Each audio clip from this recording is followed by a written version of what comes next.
So where are we at right now? Car's cooling down a little bit. Removing some of the preliminary junk out of the way. So fan, dual intake cones, the top shield, so on and so forth. Doing an inventory of all the items that we have here as well. So turbos, sets of clamps, more gold foil because you got to flex on people. Relocated inlets, oil pan gasket, outlets, hoses. Anyways, let's get to it. Alright, point of no return. Inlet got cut. Yes, it got cut to make it easier to pull it out from here. So there you have it. Good thing brought the Sawzall. It's actually happening now. Another news, front turbo here. Look at all this.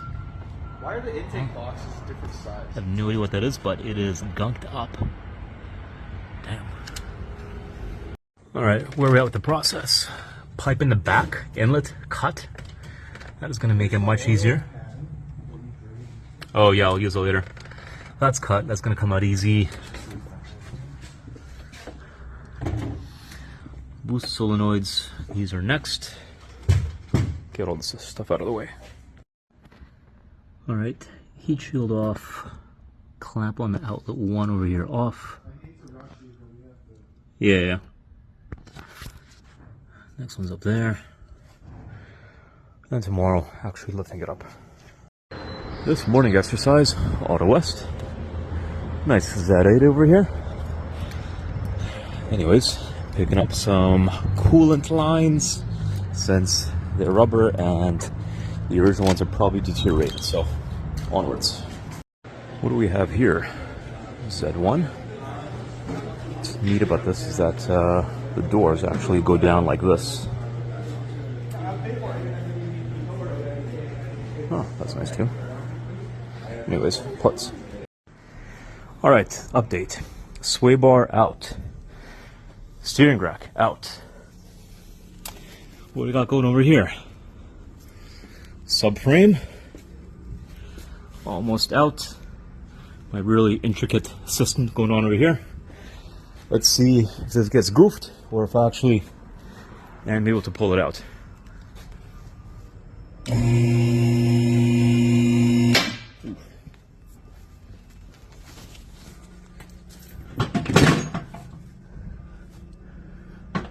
Okay.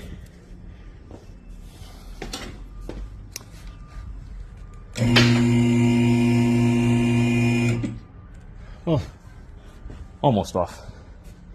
Just a little bit more finessing.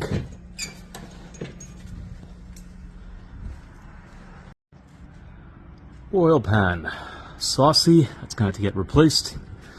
Downpipes, these come off next. Everything else over here. Thermostat housing, water pump. This guy. But the bulk of the work, this thing was an absolute pain to get out. Just all the little things that go into removing this, but time to go take it outside, clean it up, and then the real fun actually begins. Onwards. Alright, where are we at? I'm pretty defeated today. The coolant lines are being super stubborn. They're refusing to come off. So this one here, it's good to go. But this one is still stuck to the block. So pretty choked about that.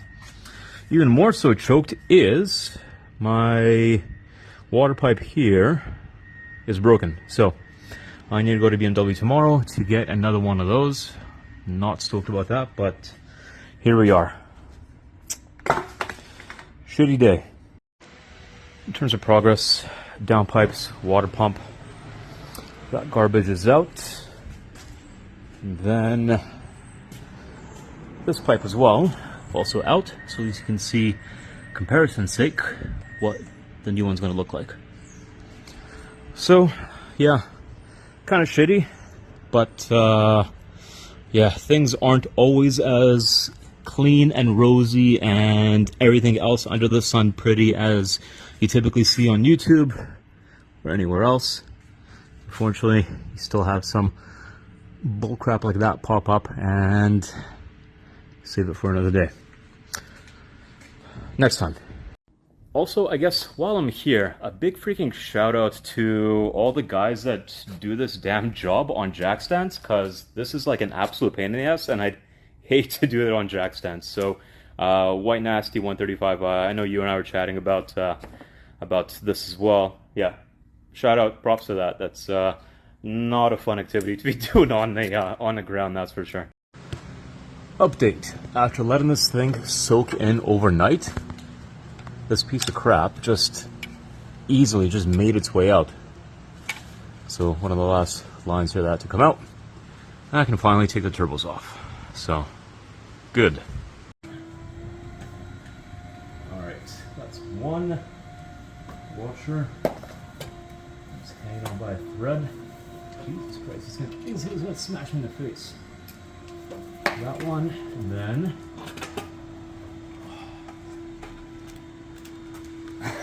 it's finally off.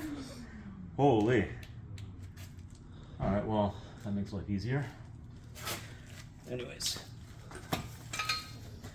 Now just disassemble these, take off the lines, and now pretty much assemble, put everything back together and easy. Whew. Alright, cool. Should I just keep going? Nah. Okay, so want to talk a little bit about the more exciting part, a little bit of a quick comparison, where we're going and where we're coming from versus to where we're going. So original OEM turbos, I can see a little bit of gunk in there.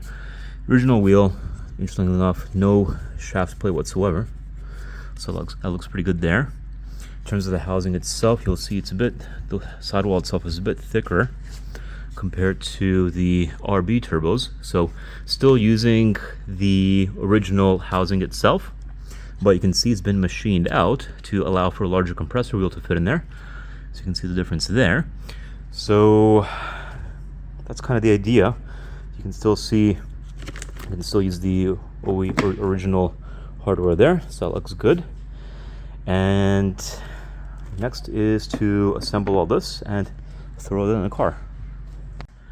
On the exhaust side as well, we also have a much larger wheel here too. So you can see on the old one, 11 blades, you can see where it hits versus the machined one out.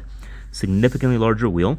Also you can see RB raw Bex wastegate fixed in here as well. So nice, sturdy, really, really strong hardware compared to the old flimsy crap that we had here in the past. Hideous. So with a lot of BMW 335s, 135s, that's like, this is the culprit of the noisy wastegate, so luckily that's going to go away. And with this rattling wastegate, it doesn't always close on time, and so that's where you're getting your 30 FF codes and just low boost pressure. So moving up to this, really stoked, going to be a fun time. And now to just reassemble everything. Let's go. Alright, but before we get to that, oil pan is getting removed as well. Change out the gasket here. So to start off, we'll go with the one that's on a transmission. So long one over here, removed. Two bottom ones here. And I gotta lower the car, remove the belt, and then get this guy off. And then once that's off, then I can finally start to remove the actual oil pan. So many steps, but let's continue. Update: oil pan is out, so we can see what's going on underneath. This gasket gets replaced. Just take it off. Luckily, it's coming off pretty easy, so that's at least good. And I'm actually not going to toss it because it's going to make a mess, but I'll just put it right down over there. Alright, great. Let's check if there's any metal shards in there. Overall, I think it is pretty clean. Yeah. We'll go with that. Progress, progress. Alright, rear turbo is in, fully seated against the head. Nice and tightened in a crisscross pattern, so that's looking good. These lines, oil drain going in here.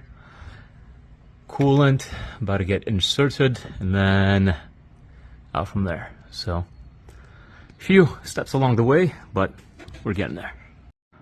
All right, progress for today. Well, oil pan gasket, that shit was done. Turbo number 1 in here. Turbo number 2 in here as well. That pipe, gonna wait on that for Tuesday, unfortunately, but tomorrow can start to do all the work on the top and start button up there. And then maybe I'll deal with my rear suspension as well, but that's a whole other thing. Anyways, progress. Sunday. More working on the car, but right now I want to take a peek at this guy. The real proper America experience. Let's see if I can get in here. How does it feel? Can I get in here in the first place? Snug, that's for sure. Shifter. Get that out of the way. Very nice. Alright, I'll have you guys know that this is one of the most pain in the ass experiences ever. I wouldn't wish this against my greatest enemies. But basically, this pipe here that goes into the intercooler had to get disconnected. And then this pipe here where the turbo sits, there's an O-ring that had to get seated against this guy right there. And then you can also see this clamp right over there had to get wedged or basically connected between the outlet pipe, this guy, and the turbo itself. And me, with my big gorilla hands, had to finesse my way in there to get that thing clipped on in some shape or form. Took about an hour or so, finally got it there. Now to move on to the back and continue on from here. Not to mention, still need to fit on the rubber coupler as well as the actual clamps that go on here as well. So really fun experience. So a bit of an illustration with my old turbos. So this clamp here, this guy, needs to clamp together this pipe here. So you got to finesse that somehow like this. Make sure it's in position. At the same time, there's an O-ring that needs to be seated within here too. Make sure it doesn't fly out while you're wedging this in like that. So if you think about it, in the car over here, with this guy now, basically mounted like so, like that, bam, and then the hose that unites or marries these two here. And of course the hose clamps that actually keep them together from flying apart. So yeah, very fun experience. At least looks freaking sick in gold though, right? Anyways, I'll time to continue on. Right, progress. Luckily the one in the back was significantly easier, so that's good. And now these clamps are going on to make sure that's nice and secure. Progress. Outlets in, heat shield in. Next up is on these mounts. We got our boost solenoids. So let's get those installed. Alright, progress for today. Rear inlet almost in. Still need to massage it into the turbo itself. Front inlet will go in like that, something like that. There we go, like that. Cone. Here we go. Cone like that. Good to go. Good news. Silent 9 N54 was able to find a pipe for me from his old 335. Only thing is, this isn't automatic, so what's going to happen? I'm going to have to cap off this over here, probably through the inside and then to the outside, and make sure this line isn't used, but otherwise should fit up no problem from the block over to the water pump itself. So that's taking place today. Hopefully get the car wrapped up and actually would get it to run today. So fingers crossed, cross your fingers, cross everything you can possibly cross. Let's get this done today. Alright, old coolant pipe, which is broken right there, and then the automatic one, which is exactly identical, except for this little guy who's poking out, capped off, so it'll be good to go. And then maybe I'll just keep this hardware to really secure it in place. Once again, thanks again to Silent9 N54 for sourcing this here for me. Much appreciate that. Alright, the most unbelievable experiences continue on. So, to get this rear inlet installed, I had to take off a bracket that goes on here, so that got dealt with. Also, had to lower the engine by about 2 inches, so that got dropped down just so I can fit these guys in between the firewall right over here and actually be able to shove this onto the turbo itself. So, word of advice, if I'm to ever do this ever again, I'd probably just maybe go single turbo instead. Maybe. I don't know. Fingers crossed. Let's see how this pans out. Either way, I'm stoked. Now to get the front inlet in, which should be much easier. Should be right over there. Right there. And then downpipes and everything else. So, let's go.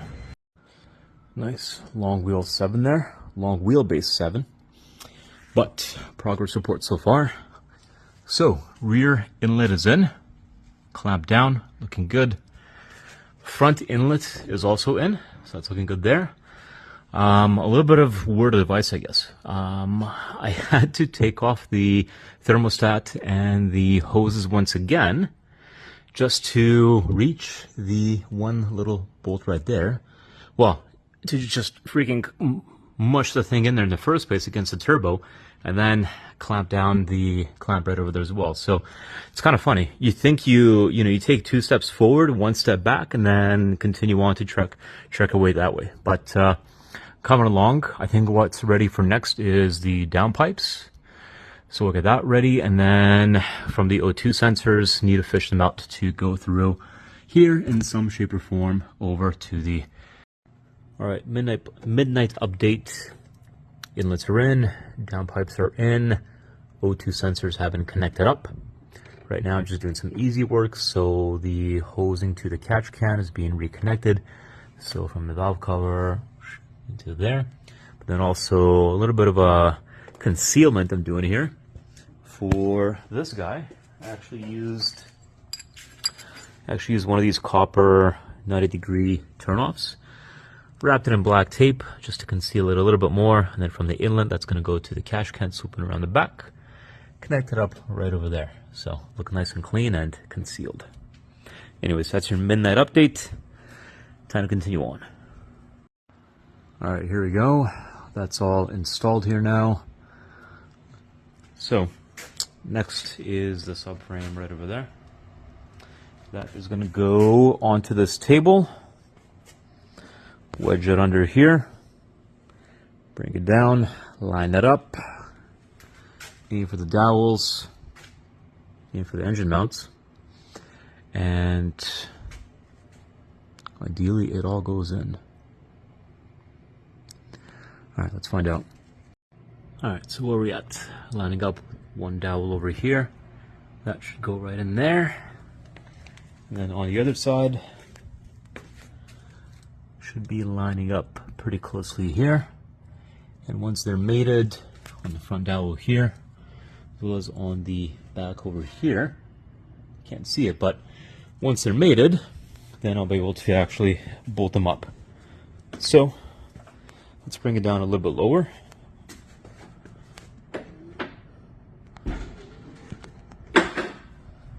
Check again, make sure nothing else is getting crushed in the process. Alright, so here's my little trick. With the E90 subframe, you have your long bolts that actually fit into this side right over here, right through there. It's a big gigantic one, goes into the middle. You have your medium-sized bolts that go in the front, and then your short ones that go mounted up right over here. So, what's the trick over here? Instead of trying to mate it all up and have it come together, throw in the long bolts, have it suspended, do the short ones, so have it connected up right there, and then once the short ones are mounted all the way up like that, you then go back to the front, swap out the long ones with the medium-sized ones, and get them mounted up to the very top over here, And then you could go in and throw your long ones into the center, just where they belong. So that is my my approach to doing the subframe instead of trying to mount it all the way up. All right, subframe is in. Look at that. That's progress, baby. Oh yeah. Anyways, shout out to Costa for cleaning it up for me while I was fandangling with other work on the car. So it's looking nice and muddy and pristine. And now to torque it all down. Well, torque it all up, I guess, based on the position that we're looking at. And from there, we can start to attach the suspension, actually no, not suspension components, forget about what I said there. Power steering line, that's still got to get connected. Steering rack, that's still got to go in. That's got to go in right there, so that's next on the list. Let's get to it. Time check, it is 3 in the morning. Where are we right now? Charge pipe is off. Reconnecting the steering wheel or the steering shaft back to the steering rack. So that is now lodged into place. Now to actually bolt it back up, and wheels are really going to be in motion. So yeah, super close, but you can see that is fully seated flush against the rack itself. So time to bolt that back up. Let's get to it. 5 in the morning, filled up with coolant, filled up with power steering fluid. Now I need to actually bleed the power steering. So what does that involve? That involves, where are my keys? Getting into the car, putting it into ignition, and cranking it a few times. So let's do that.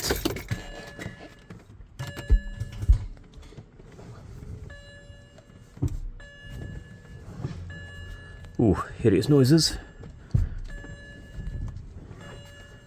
Do that a few times. Sun is almost up. Right now, I'm bleeding the cooling system. So you'll hear the water pump run in a second here.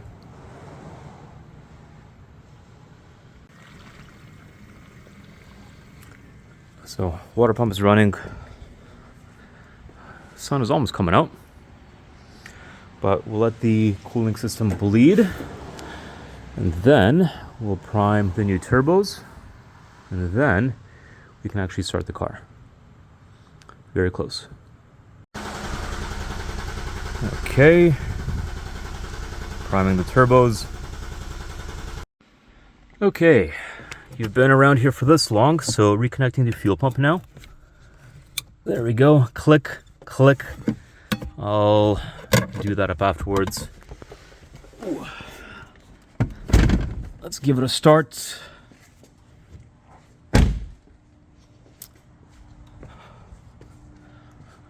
Ho, ho, ho. Ooh. All right. Moment of truth.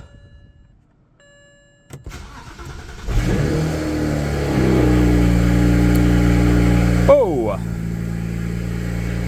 She's running.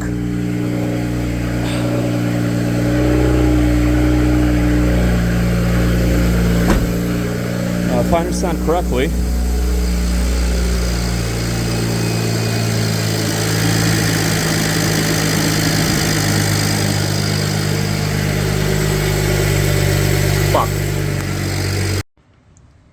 so, bad news. Leaking oil from somewhere. Definitely not the oil pan gasket. Definitely one of the freaking turbo lines. So, that freaking blows. God damn. Okay. Back to the drawing board. In the meantime, I'm gonna put this away. Deal with it in the next weekend. Or, I don't know, we'll figure it out.